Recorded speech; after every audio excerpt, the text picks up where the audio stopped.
warahmatullahi wabarakatuh. Kembali lagi dengan saya Mas Mut, masih di seputaran anxiety disorder, psikosomatis dan dispepsia. Di berapa ya? 1 tahun 5 bulan, 1 tahun 5 bulan lah. Saya dari terakhir kena panic attack.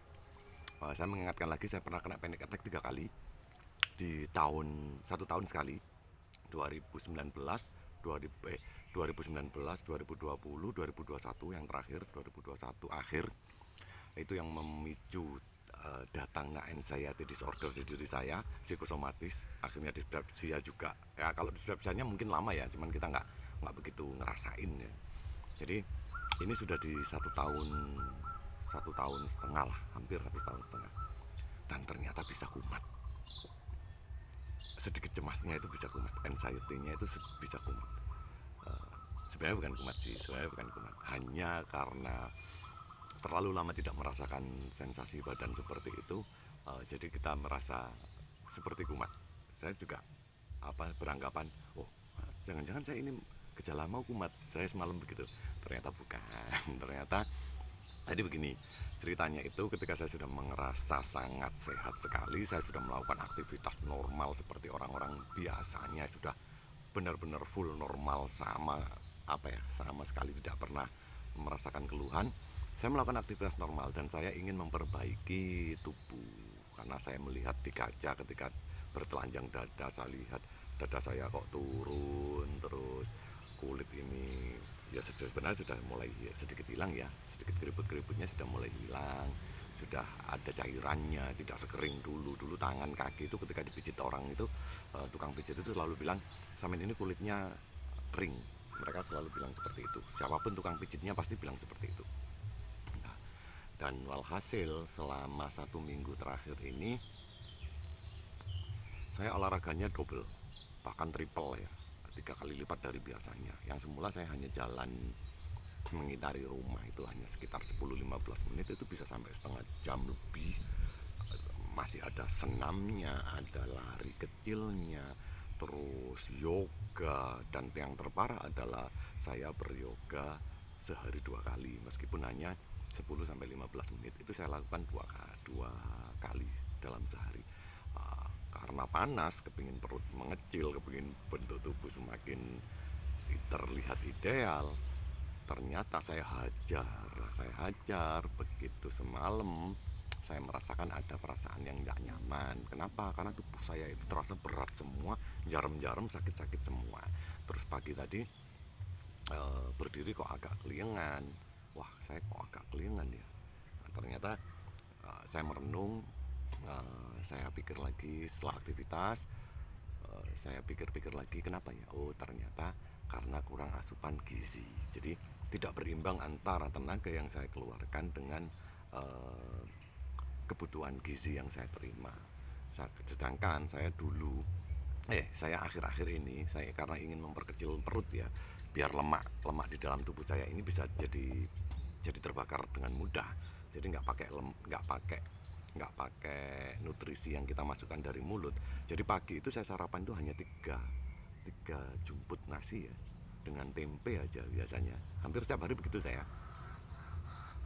Setelah itu saya aktivitas sampai jam 10 biasanya, sampai olahraga sampai jam 10.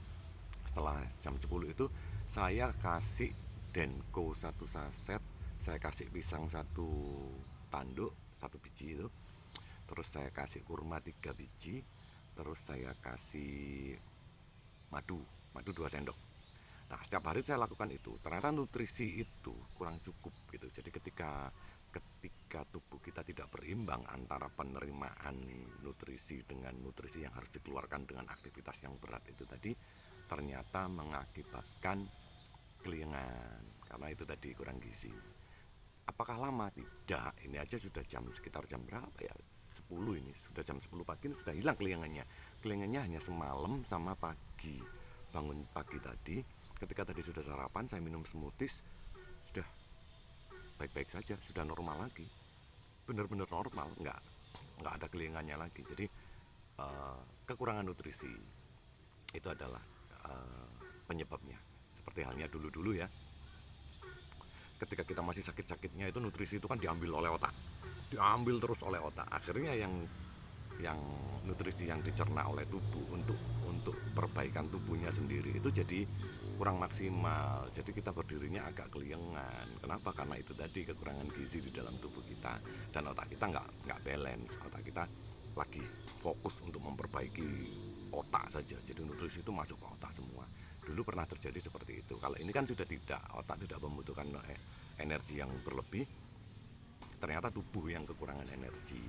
Akhirnya ya itu tadi, ada merasa kelingan sedikit, dan itu bisa diperbaiki dengan sangat-sangat cepat menurut saya. Saya makan lagi banyak. Semalam saya sebelum tidur, 2 jam sebelum tidur saya juga makan banyak. Pagi tadi saya sarapannya agak banyak, sedikit lebih banyak dari biasanya. Akhirnya wah, ini masih harus membakar kalori lagi. Tapi karena badan masih jarem-jarem, itu biasanya kita harus beristirahat sekitar 24 jam lah. Tapi saya tidak mau menyerah, saya tetap harus memanaskan diri untuk membakar biar terjadi energi di tubuh saya, jadi semangat. Ketika nanti sudah berkeringat, saya akan jalan lagi. Tadi saya sudah jalan juga, saya sudah jalan 10 menit. Kayaknya tidak libur deh. Habis setelah ini nanti saya olahraga lagi.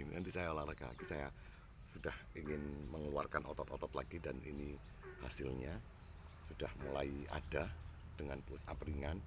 Dada juga sudah, yang semula kita waktu sakit itu turun banget, sekarang sudah mulai meninggi. Ada lagi daging-daging di bagian atas pantat itu, di bahasa Jawanya itu bangkean, itu pinggul. Itu kemarin itu setiap kali pijat itu selalu mereka bilang ini terlalu kering, ini sampai kena